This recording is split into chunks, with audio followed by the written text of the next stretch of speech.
ಎಲ್ಲರಿಗೂ ನಮಸ್ಕಾರ. ನಾನಿವತ್ತು ನಿಮ್ ಜೊತೆ ಎರಡು ಅತಿ ಮುಖ್ಯವಾದ ವಿಷಯಗಳು, ನನ್ನನ್ನು ತುಂಬಾ ದಿವಸದಿಂದ ಕಾಡ್ತಾ ಇದ್ದಂತಹ ಎರಡು ವಿಷಯಗಳನ್ನ ನಿಮ್ ಜೊತೆ ಹಂಚ್ಕೋಬೇಕು ಅಂತ ಈ ವಿಡಿಯೋ ಮಾಡ್ತಾ ಇದ್ದೀನಿ. ಈ ವಿಡಿಯೋ ಮಾಡ್ಬೇಕೋ ಬೇಡವೋ, ಇದರಿಂದ ಏನಾದ್ರೂ ಉಪಯೋಗ ಆಗುತ್ತೋ ಇಲ್ವೋ ಅಂತ ಒಂದು ಡೌಟ್ ಇತ್ತು ಮನಸ್ಸಲ್ಲಿ. ಆದ್ರೆ ಇದರ ಕಿರಿಕಿರಿ ಬರ್ತಾ ಬರ್ತಾ ತುಂಬಾ ಜಾಸ್ತಿ ಆಗ್ತಿರೋದ್ರಿಂದ ಇದನ್ನ ಹಂಚ್ಕೊಂಡ್ಲೇಬೇಕು ನಿಮ್ ಜೊತೆ ಅಂತ ಅನ್ಕೊಂಡೆ. ಮೊದಲನೇದೇನಪ್ಪಾ ಅಂತಂದ್ರೆ, ಒಂದು 3-4 ವರ್ಷದ ಹಿಂದೆ ಒಂದು ಇಂಟರ್ವ್ಯೂ ಕೊಟ್ಟಿದ್ದೆ. ಆ ಇಂಟರ್ವ್ಯೂನೇ ಹಳೇದು.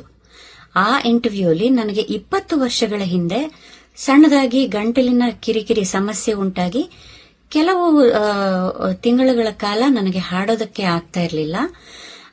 ಆ ವಿಷಯನ ಹಂಚ್ಕೊಂಡಿದ್ದೆ. ಆಮೇಲೆ ಹಾಗೆ ಹೇಗೆ ಆ ತೊಂದರೆಯಿಂದ ನಾನು ಈಚೆ ಬಂದೆ, ಹೇಗೆ ಮತ್ತೆ ಹಾಡೋದಕ್ಕೆ ಪ್ರಾರಂಭ ಮಾಡಿದೆ ಅಂತ 4 ಜನಕ್ಕೆ ಉಪಯೋಗ ಆಗಲಿ ಅಂತ ಆ ವಿಷಯವನ್ನು ಹಂಚಿಕೊಂಡಿದ್ದೆ. ಅವರು ಅದರ ಕ್ಲಿಪ್ ಅನ್ನ ಮಾತ್ರ ಹಾಕಿದ್ದಾರೆ ಪ್ರಮೋಷನ್ಗೆ ಅಂತ.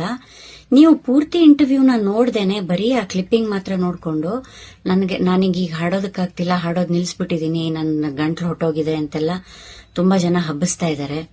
ಇದು ತುಂಬಾ ಮನಸ್ಸಿಗೆ ನೋವು ಕೊಡ್ತಾ ಇದೆ. ಎಲ್ಲಿ ಹೋದ್ರೂ ನೀವೀಗ ಆರೋಗ್ಯವಾಗಿದ್ದೀರಾ, ಹಾಡ್ತಿದ್ದೀರಾ ಅಂತಾರೆ. ನಾನು ಮೊದಲಿಗಿಂತ ಹೆಚ್ಚು ಬ್ಯುಸಿ ಆಗಿದ್ದೀನಿ, ಮೊದಲಿಗಿಂತ ಹೆಚ್ಚು ಹಾಡ್ತಾ ಇದ್ದೀನಿ. ಹಾಗಾಗಿ ಇದೊಂದು ವಿಷಯ. ಇನ್ನೊಂದು ತುಂಬಾ ಮುಖ್ಯವಾದ ವಿಷಯ ಅಂದ್ರೆ ಈ ಶಾರ್ಟ್ ಹೇರ್ ಕಟ್ ನಾನು ಯಾಕೆ ಮಾಡ್ಸಿರೋದು ಅಂದ್ರೆ, ನಾನೊಂದು ಹೊಸ ಸೀರಿಯಲ್ ಅಲ್ಲಿ ಒಂದು ಪಾತ್ರ ಒಪ್ಕೊಂಡು ಆ ಚಾನೆಲ್ ಅವರು ಆ ಪಾತ್ರಕ್ಕೆ ಇದೇ ರೀತಿಯ ಶಾರ್ಟ್ ಹೇರ್ ಕಟ್ ಮಾಡಿಸ್ಬೇಕು ಅಂತ ಕೇಳಿರೋದ್ರಿಂದ ನಾನು ಮಾಡಿಸ್ಕೋಬೇಕಾಯ್ತು. ಅದು ಬಿಟ್ಟು ನನಗೆ ಯಾವ ಆರೋಗ್ಯದ ಸಮಸ್ಯೆನೂ ಇಲ್ಲ.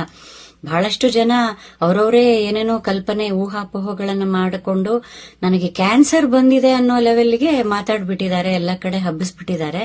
ಇದರಿಂದ ನನಗಿಂತ ಹೆಚ್ಚಾಗಿ ನನ್ನ ತಂದೆ ತಾಯಿಗಳಿಗೆ, ನನ್ನ ಪರಿವಾರಕ್ಕೆ ತುಂಬಾ, ನನ್ನ ರಿಲೇಟಿವ್ಸ್ಗೆ, ಫ್ರೆಂಡ್ಸ್ಗೆಲ್ಲ ತುಂಬಾ ನೋವಾಗಿದೆ.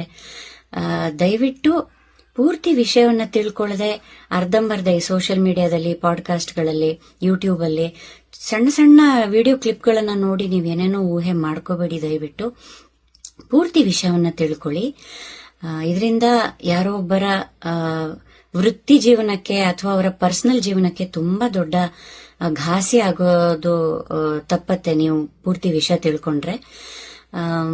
ನಿಮ್ಮೆಲ್ಲರ ಆಶೀರ್ವಾದ ಸದಾ ನನ್ನ ಮೇಲಿರ್ಲಿ. ನೀವು ಯಾರ್ಯಾರಿಗೆ ಏನಾದ್ರೂ ನನಗೆ ಈ ತರ ತೊಂದರೆ ಇದೆ ಅಂತ ಹೇಳಿದ್ರು ಅವ್ರಿಗೆಲ್ಲ ಹೇಳ್ಬಿಡಿ, ಇದು ಸುಳ್ಳು, ನಾನು ಆರಾಮಾಗಿದ್ದೀನಿ, ದೇವ್ರ ದಯದಿಂದ ಗಟ್ಟಿಮುಟ್ಟಾಗಿ ಆರೋಗ್ಯವಾಗಿದ್ದೀನಿ.